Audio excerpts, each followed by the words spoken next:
सबसे पहले बात सियासी घमासान की। कोरोना महामारी को देखते हुए चुनाव आयोग ने प्रचार को किया सीमित। रैली जनसभा पर 22 जनवरी तक रोक जारी। बीजेपी की मुलायम के घर में सेंध लगाने की तैयारी। दारा सिंह चौहान आज बनेंगे समाजवादी और कैराना से एसपी प्रत्याशी नाहिद हसन क्यों हुए गिरफ्तार। चुनावी मैदान से जुड़ी सभी खबरों को देखिए टॉप 9 सियासी युद्ध में। कोरोना संक्रमण को देखते हुए चुनाव आयोग ने 5 राज्यों में चुनाव प्रचार के लिए 22 जनवरी तक रोड शो और रैलियों पर रोक बढ़ा दी है। हालांकि चुनाव आयोग ने सियासी दलों को कुछ छूट भी दी है। आयोग के मुताबिक अधिकतम 300 लोगों की भागीदारी या हॉल की क्षमता के 50% और आयोग की निर्धारित सीमा के तहत बंद स्थानों पर बैठकें आयोजित की जा सकती हैं। चुनाव आयोग ने सभाओं के दौरान राजनीतिक दलों को कोविड प्रोटोकॉल का कड़ाई से पालन करने की हिदायत भी दी है।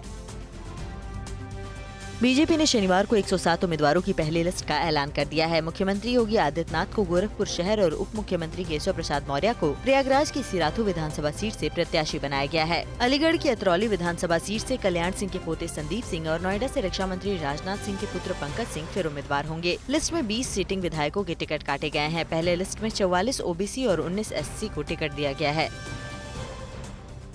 यूपी में बीजेपी की लिस्ट जारी होने पर एसपी मुखिया अखिलेश यादव ने सीएम योगी पर तंज कसते हुए कहा कि मुझे लगता है कि उन्हें घर पर ही रहना पड़ेगा। उन्हें घर जाने पर बहुत बहुत बधाई। अखिलेश के मुताबिक योगी बीजेपी के सदस्य नहीं हैं, इसीलिए उन्हें घर भेज दिया गया है। अखिलेश को जवाब देते हुए सीएम योगी ने कहा कि बबुआ न तुम घर के रहोगे न घाट के। इसके अलावा उन्होंने कहा कि बीजेपी से जिनका टिकट कटा है उन्हें एसपी में शामिल नहीं करेंगे।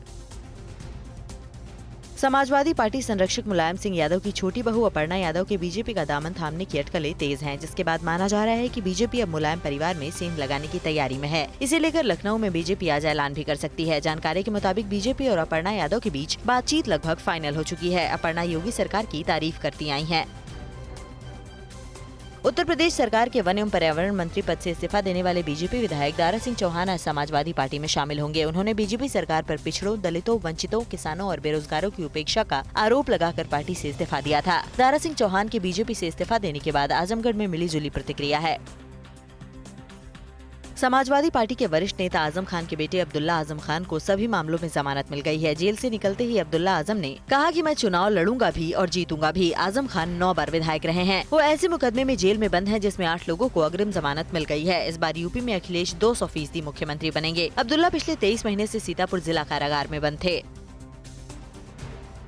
यूपी के शामली की कैराना विधानसभा सीट से एसपी प्रत्याशी नाहिद हसन को गिरफ्तार किया गया। कोर्ट ने नाहिद को 14 दिन की न्यायिक हिरासत में जेल भेज दिया है। एसपी ने नाहिद हसन को दोबारा से कैराना सीट से टिकट दिया है। उनकी गिरफ्तारी के बाद से ही पार्टियों के बीच आरोप प्रत्यारोप का दौर भी शुरू हो गया है। नाहिद पर जमीन खरीद मामले में धोखाधड़ी का केस भी दर्ज है।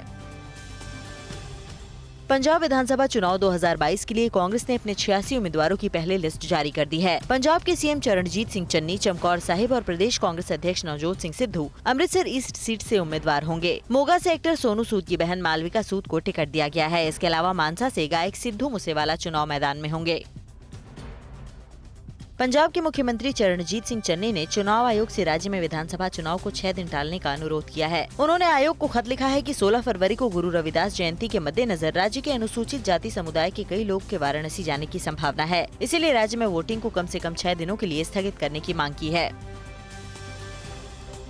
अड़ी सोमवार से शुक्रवार शाम 6 बजे सिर्फ TV9 भारतवर्ष पर।